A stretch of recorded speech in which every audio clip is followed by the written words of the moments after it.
So, in this video I'm gonna show you how to install and join Google Classroom on Samsung Galaxy M13.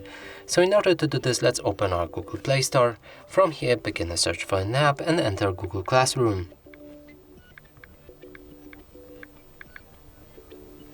Hit the search button, select this app and install it. After installation process is complete, we'll be able to open our app.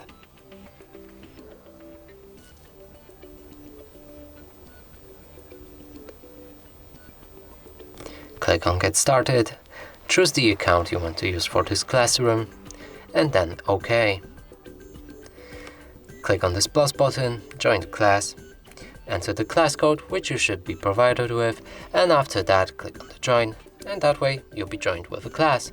And that's it for this video. Hope you like it. Please consider subscribing to our channel, leave a like and a comment below.